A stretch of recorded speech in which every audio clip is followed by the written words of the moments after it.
रात के 2 बजे जब घर वाले गहरी नींद में सोए हुए थे, पूनम चुपके से बिना आवाज किए उठी, अपना बैग उठाया और घर से भाग निकली। बाहर मुकेश खड़ा इंतजार कर रहा था। दोनों ने रात वाली ट्रेन पकड़ी और नई दुनिया बसाने के लिए निकल पड़े। पूनम, जिसकी उम्र 20 साल थी, और मुकेश 23 साल का था। 1 साल से दोनों के बीच प्रेम प्रसंग चल रहा था, मगर दोनों के घर वालों को इसकी जरा सी भनक नहीं थी। दोनों घर से भागने से पहले कुछ नकदी और गहने चुरा लाए थे, ताकि शुरुआती दिन आराम से कट जाएं। मुंबई पहुंचकर दोनों ने एक छोटा सा कमरा किराए पर लिया और रहने लगे। दोनों रात दिन कमरे में ही पड़े रहते, क्योंकि वे जानते थे अभी उनकी तलाश जोर शोर से चल रही होगी।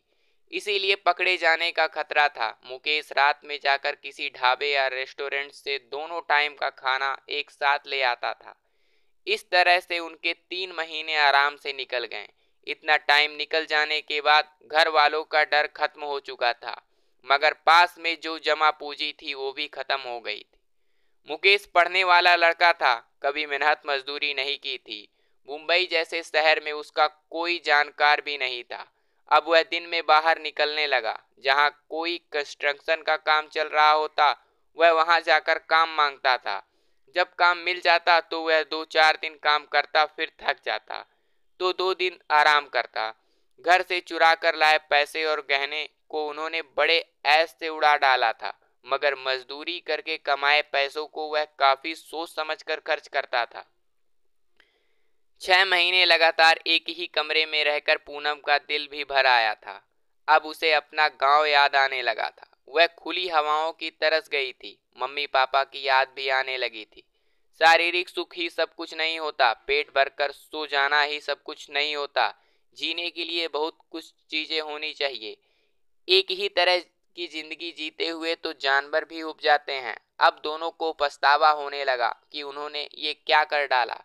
पूनम तो बीमार रहने लगी थी। जब मुकेश काम पर चला जाता तब वह अकेली पड़ी पड़ी गांव की बातें और अपनों को याद करके रोया करती। वह बहुत कमजोर हो गई थी। इधर मुकेश भी कमजोर हो गया था। पिता के पैसों पर ऐश करने वाला मुकेश जब दिन भर की मजदूरी करता तो उसका मन बहुत दुखी होता।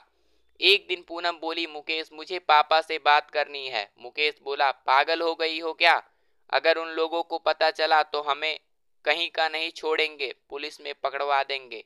धीरे धीरे पूनम सूख कर कांटा हो गई थी। उसे एहसास हो गया था कि अपनों के बिना जिंदगी का कोई वजूद नहीं। मम्मी पापा भाई बहन सबसे बातें करना, सबके बारे में बातें करना, उत्सव और त्योहार मनाना, शादी ब्याह में जाना, अपनों के साथ रूठना मनना, ये छोटी छोटी बातें भी जिंदगी में एक रोमांच बनाए रखती हैं। पूनम को उस कमरे में घुटन का एहसास होने लगा था। रह रहकर अपनी की याद सताने लगी थी। फिर वह बहुत बुरी तरह से बीमार पड़ गई। अर्धचेतन अवस्था में वह पापा पापा पुकार करती थी। पापा माफ कर दो, गलती हो गई। मगर वहां कोई भी उसकी सुनने वाला नहीं था। मुकेश के पास इतने पैसे नहीं थे कि वे उसका इलाज किसी ढंग के अस्पताल में करवा सके। पूनम की हालत देखकर वह भी रो पड़ता था। उसके दिमाग से प्यार का भूत तो कब का उतर चुका था। अब जिंदगी के लाले पड़े थे। मुकेश बोला, पूनम चलो तुम्हें किसी हॉस्पिटल में ले चलूं। पूनम बोली, हॉस्पिटल नहीं, मुझे गांव ले चलो, वरना मैं अब नहीं बचूंगी। मुकेश बोला, गांव का नाम मत लो, वहां जाएंगे तो जिंदगी जहन्नुम बन जाएगी, लोगों से नजर भी नहीं मिल सकोगी। पूनम बोली, जो जो जिंदगी जी रहे हैं वो क्या जहन्नुम से कम है? चलो पापा से बात करते हैं। पापा मुझे बहुत प्यार करते हैं। मैं तो उनकी प्यारी सी गुड़िया हूँ। मेरी हर गलती माफ कर देंगे। वो मेरे बिना बहुत उदास रहते होंगे। मुकेश भी इस जिंदगी से अब थक चुका था।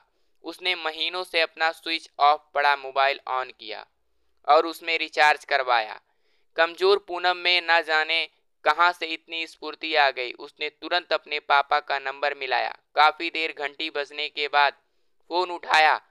फोन उठते ही पूनम बोली, हेलो पापा, मैं आपकी बेटी पूनम बोल रही हूँ। उधर से पूनम की माँ बोली, कौन पूनम? वह तो 6 महीने पहले ही मर चुकी है। पूनम बोली, माफ कर दे मम्मी, ऐसा ना बोला, मुझे अपने किए का बहुत पछतावा है। माँ बोली, जो मेरे पति को खा गई उसे निर्लज मैं कैसे माफ कर दूं? पूनम बोली, ऐसे क्यों बोल रही हो माँ? क्या हुआ पापा को? माँ रोते हुए बोली, तेरे पापा तेरे भागने की सदमा सहन नहीं कर पाए पूनम। वो तेरे भागने के 6 दिन ही बाद हम सबको छोड़कर भगवान के पास चले गए। इतना सुनते ही पूनम के हाथ से फोन छूट गया। वह धड़ाम से जमीन पर गिरी और उसकी सांसें थम गई। उधर माँ फोन पूनम पूनम चिल्ला रही थी। उधर मुकेश उसे बार बार पुकार रहा था, मगर पूनम तो अपनी गलती की माफी मांगने पापा के पास जा चुकी थी। तो दोस्तों, कैसी लगी हमारी छोटी सी कहानी कमेंट बॉक्स में जरूर अपनी राय दीजिएगा। अगर कहानी अच्छी लगी तो वीडियो को लाइक करके चैनल को जरूर सब्सक्राइब कीजिएगा। फिर मिलेंगे एक नई कहानी में, तब तक के लिए धन्यवाद।